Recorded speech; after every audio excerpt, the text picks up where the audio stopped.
I got really heavy into perming my hair, consistently putting weave into it. And what people don't want to talk about is how addictive wearing weave can be. When I take off my wig, jump scare. I don't think my forehead is that big.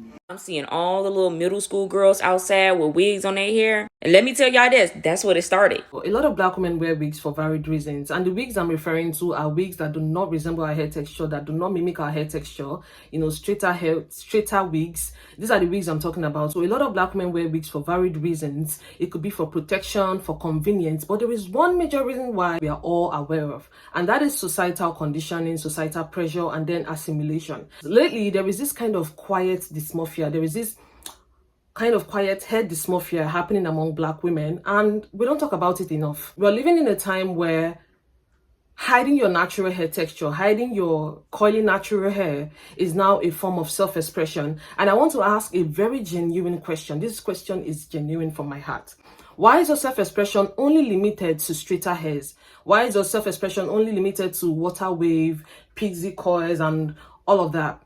Your bob, your buzz downs. Why is your self-expression only limited to that? And when it comes to wearing your natural hair, you see it as people discouraging you from expressing yourself. But the moment you chose to wear your natural hair or a textured wigs, the judgment that follows is crazy. Like suddenly you're not enough, or you're shamed for not doing enough, and you by yourself will start feeling like you don't look good. It's crazy. Hi, I'm Essie, and you're welcome to my channel where the conversation is real and Essie's got the tea. On this channel, I teach black women to grow, love, and embrace their natural hair, and we challenge the narrative that wigs and weaves, non-textured, that they are better than our natural hair, which is not true. All right, I know it may sound like I hate wigs and all of that. I don't hate wigs, though.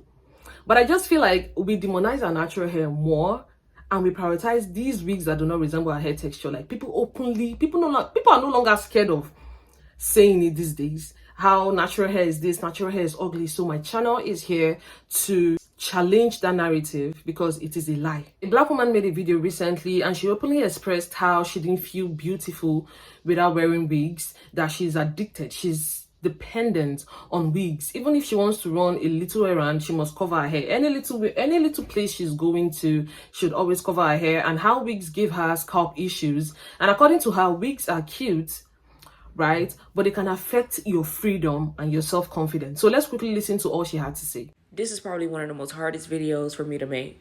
But being a BOK woman is so hard. From the time when I was little and having to learn what beauty truly meant, baby, I grew up with short hair. I always got teased for having short hair.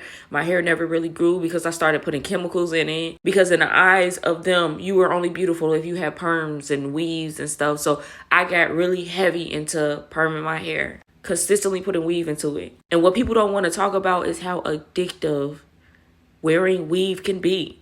I feel like I was only beautiful when I had wigs and weaves in my hair.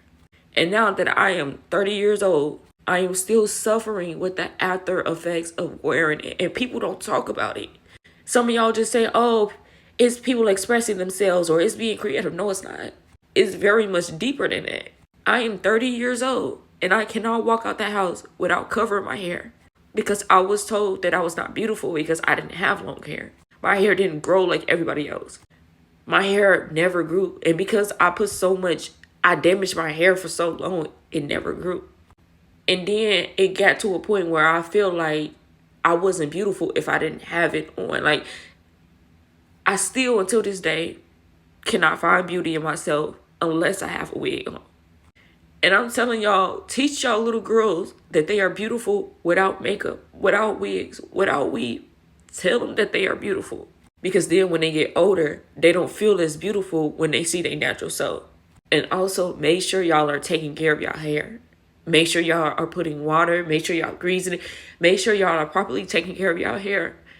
I am now dealing with scalp issues from wearing wigs and weave. And y'all not talking about that shit. Y'all not talking about the damage that comes with these wigs and these weave. It's very much serious. Like, I always got bullied because my sisters, they always had beautiful long hair.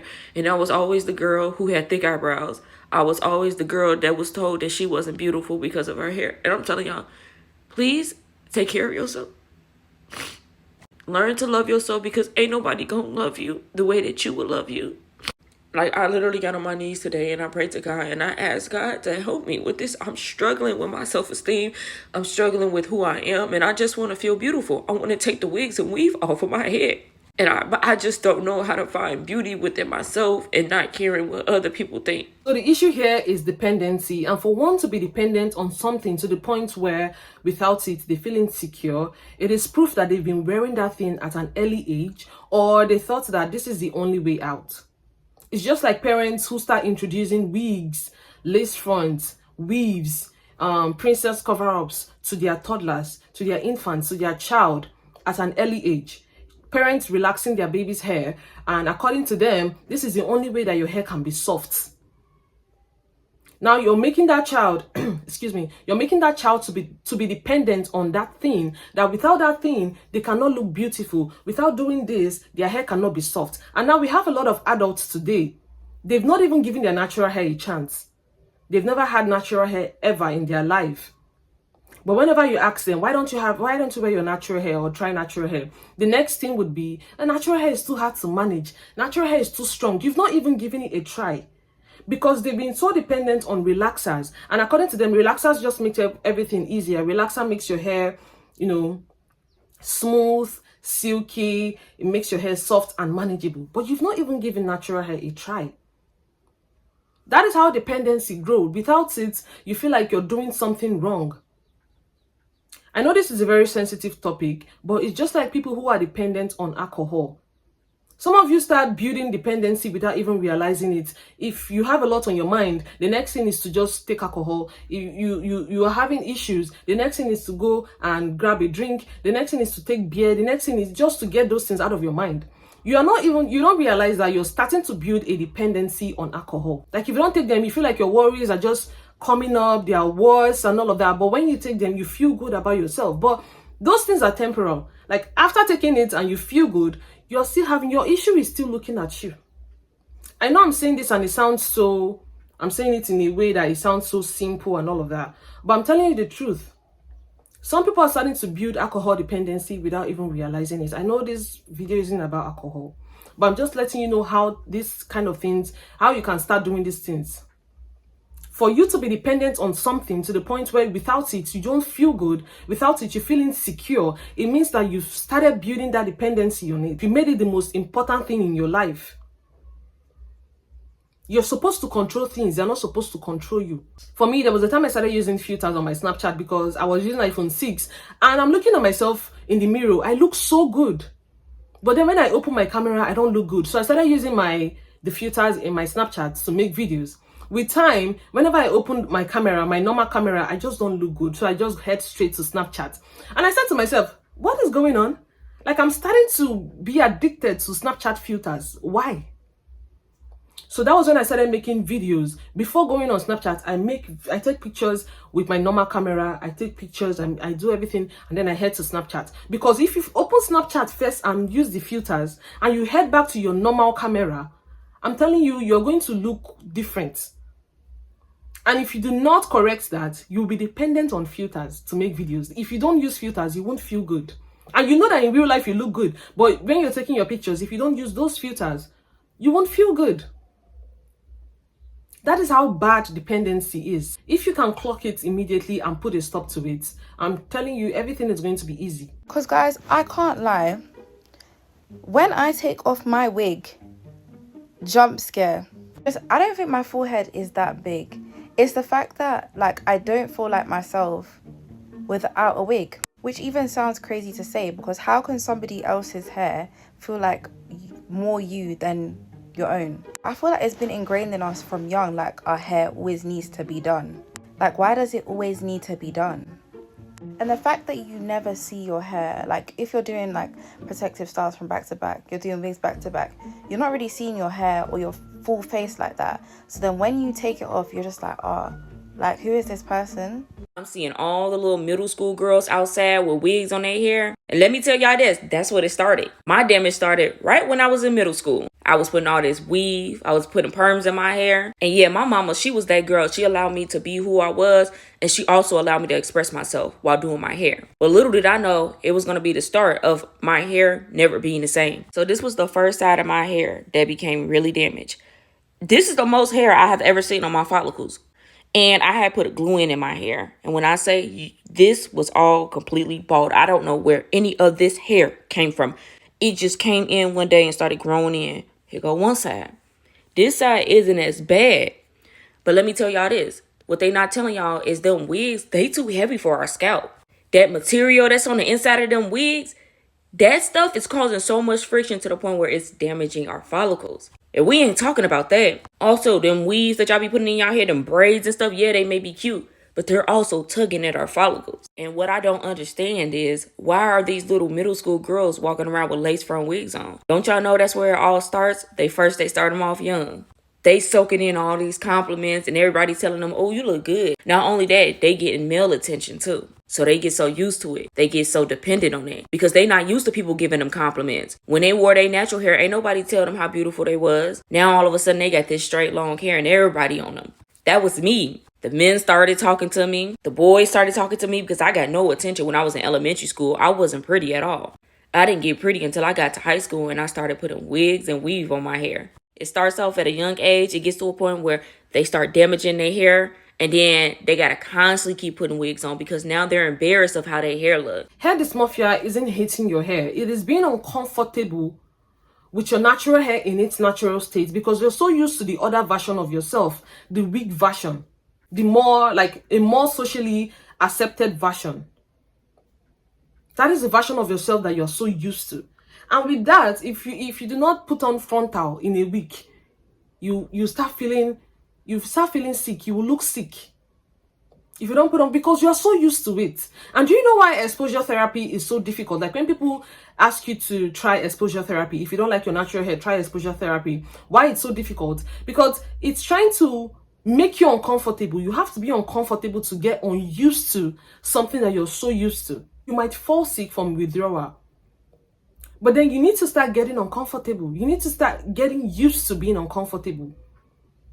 You need to slowly introduce this new version of yourself that you want to see. You see a lot of young girls, fighting themselves, some going as far as stealing hairs to look good because that is how society has made it that without wigs, without weaves for black women, you cannot look good. You won't look good. Why? Why are we allowing these pressures get to us? These things, they don't even mean anything. Why are we allowing them to get to us? Why are you allowing your hair to dictate how you look? Oh, I don't have wig. I'm not going to look good with your natural hair. Then it's the texture that another person's hair texture, a non-black person's hair texture that is the perfect one for you. But here's the truth that nobody says out loud. When you embrace your natural hair and all its features, I'm talking about the shrinkage, the frizz. I'm so used to shrinkage to the point where it doesn't move me anymore. Like it's just normal. I'm so used to it. My hair, I'm so used to it. So you need to, the moment you embrace everything about your hair, the frizz, too much frizz is not bad. That is an indicator that your hair is dry or it's brittle. But like there's going to be frizz, even if it's little. When you embrace that frizz, the shrinkage, there is this freedom that comes with it. Freedom to do anything. Because your fear of shrinkage is the reason why you limit like physical activities or social activities. Oh, you can't swim, you can't run, you can't have fun because it's going to get messed up. It's going to do this. Same thing with wig. You're always with comb in your bag. That comb that you're using to comb it so that it always stays at a place. You're not even comfortable. You cannot have fun because you're literally, the hair on your head is making you uncomfortable. You can't swim because you're scared. Oh, it's going to damage it. Every day you are trying to blend the hair. Blend the lace so that it will melt and match the one on your head. Every day you are trying so hard. But natural hair, when you embrace it, there is freedom, baby. It's freedom over here. Freedom to do anything. You can swim, and when you come out, you know that you definitely have shrinkage. Are we even supposed to wear wigs and weaves every day? Is this something that we're supposed to be wearing every day? I'm here to tell you that you are not only beautiful when you wear wigs and weaves. You've just not given that version of yourself a try. You think you're ugly without wigs. You, a whole you that is as beautiful. How dare you How dare you limit yourself to just that?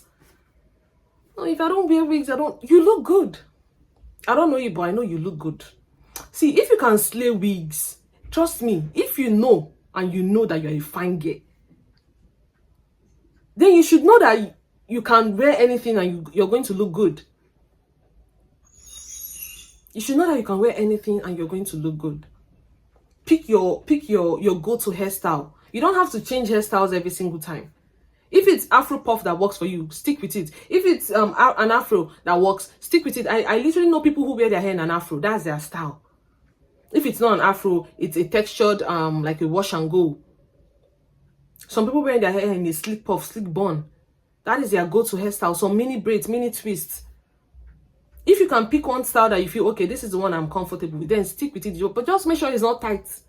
Just make sure it's not going to damage your hair. That is the most important thing. So whenever that thought that you're ugly start coming in, this is not me trying to gaslight you. Whenever that thought start coming in, just know that you're worth more than that. That you're fine, you're beautiful, you can slay anything.